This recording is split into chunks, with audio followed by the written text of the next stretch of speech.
Olá pessoal, bem-vindos ao nosso giro semanal sobre o mercado financeiro. Mais uma semana turbulenta no mercado, e essa turbulência vem principalmente dos Estados Unidos.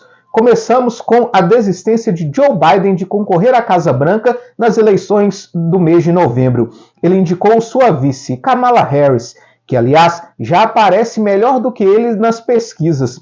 Ela parece tecnicamente empatado com o ex-presidente Donald Trump. Inclusive, uma pesquisa chegou a mostrar essa semana Kamala Harris numericamente à frente de Trump.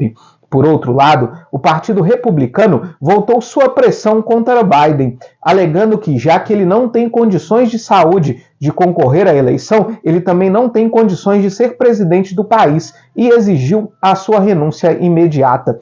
Essa turbulência em relação às eleições norte-americanas devem seguir aí nos próximos dias. Kamala Harris já tem o apoio necessário dentro do Partido Democrata para ser oficializada como candidata, mas isso só deve acontecer na convenção do partido, que acontece no próximo dia 20 de agosto.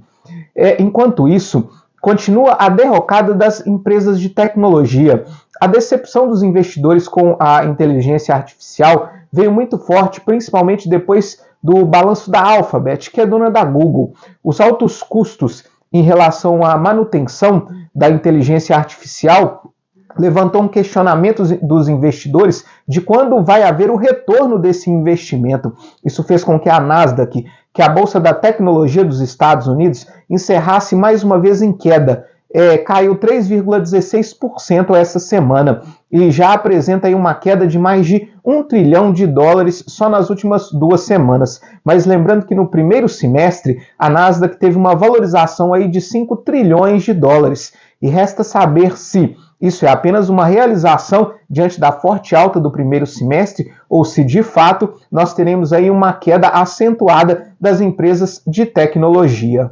Além disso, o nosso IPCA 15, que é considerado uma prévia da nossa inflação oficial, registrou alta de 0,30%, quando o mercado esperava uma alta de 0,23%. Agora, nos últimos 12 meses, o nosso IPCA 15 acumula uma alta de 4,45%. As maiores altas vieram dos setores de transporte e habitação. Além disso, a inflação de serviços, mais uma vez, veio forte, o que fez aí com que os investidores cogitassem até mesmo uma nova alta da nossa taxa básica de juros. Todo esse estresse, aliado ao estresse internacional e as preocupações fiscais aqui do Brasil, fizeram o dólar disparar mais uma vez. O dólar encerra essa semana com alta de 1,07%, cotado aos R$ 5,66, perto aí da sua máxima ao longo da semana. Além disso, a decepção aí com os estímulos econômicos da China, depois que o PIB do segundo trimestre veio abaixo do esperado, o que acabou acarretando aí uma queda das commodities e uma valorização do iene, que é a moeda japonesa, com uma expectativa de alta de juros lá no Japão, acabaram também contribuindo para esse cenário de um dólar mais forte e de um real enfraquecido. O nosso Ibovespa encerrou essa semana praticamente estável, em leve queda de 0,10%.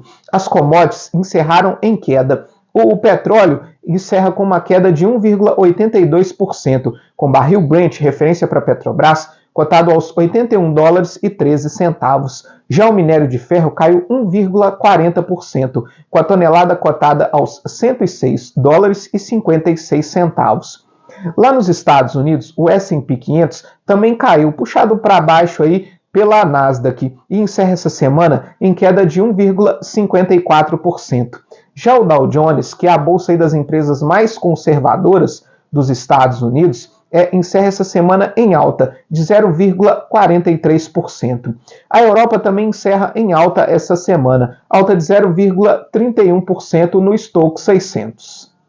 Ainda falando dos Estados Unidos, o PIB do segundo trimestre dos Estados Unidos surpreendeu e veio mais forte do que o esperado, alta de 2,8%, quando o mercado esperava uma alta de 2,1%. Já a inflação de consumo, medida pelo PCA, registrou alta de 0,1% e no acumulado dos últimos 12 meses registrou alta de 2,5%, dentro do que o mercado esperava, o que é extremamente positivo, que reforça a ideia de que nós tenhamos aí um corte de juros nos Estados Unidos no mês de setembro. Tentando estimular a sua economia, o Banco Central da China realizou o corte de juros nas suas taxas de curto prazo, que era de 2,5% e agora passou para 2,3%, e na de médio prazo, para empréstimos de 1 a 5 anos, que era de 3,45% e passou para 3,35%. Mas mesmo assim, essas medidas ainda não surtiram efeito no mercado, que ainda está um pouco reticente em relação à capacidade de crescimento da China. O dólar mais alto acabou pressionando mais uma vez os nossos juros futuros, que o DI para janeiro de 25 teve uma alta de 0,07 pontos percentuais essa semana, encerra cotado a 10,75%. A renda fixa permaneceu aí praticamente estável. O IMA geral encerra essa semana em leve alta de 0,04% e acumula esse mês uma alta de 1,08%. Já os pré-fixados, medido pelo IRFM, tiveram leve alta de 0,03 pontos percentuais essa semana e acumula uma alta de 1% esse mês. Aqui no Brasil, a preocupação com as contas públicas foi acentuada principalmente depois do relatório de receitas e despesas do governo federal.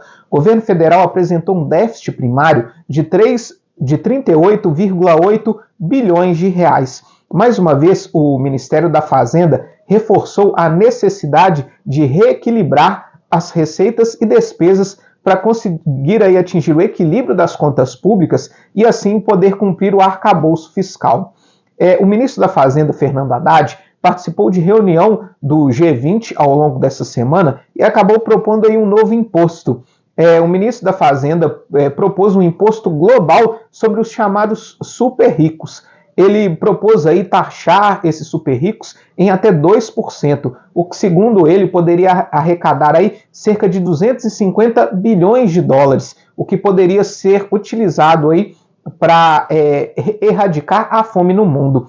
Essa ideia do ministro Fernando Haddad foi prontamente ressachada pelos outros países, principalmente pelos Estados Unidos, Reino Unido e a Europa. A semana que vem promete ser bastante agitada no mercado financeiro. Nós temos decisão de taxa de juros aqui no Brasil, expectativa de que a nossa taxa Selic se mantenha estável. E temos decisão de juros também nos Estados Unidos, onde a expectativa também é de manutenção da taxa de juros. O mesmo acontece com o Reino Unido, que também decide a sua taxa de juros. Nós temos também decisão de juros no Japão, mas lá a expectativa é de uma alta nos juros japoneses. Essa expectativa de alta dos juros do Japão acabaram fortalecendo a moeda japonesa essa semana, o iene, o que acabou tirando a atratividade do real, o que também ajudou aí na queda do real ao longo dessa semana. Nós temos também a divulgação do PIB do segundo trimestre da zona do euro. Os Estados Unidos divulgam o seu payroll, que é o número de empregos criados pelo setor urbano por lá, e é um importante termômetro da economia norte-americana.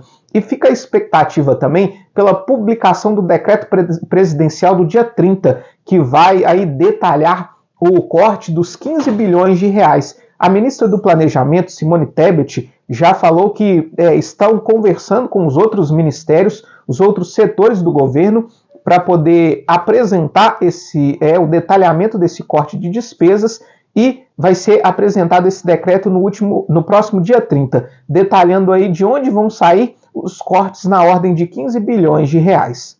Muito obrigado e até a próxima semana.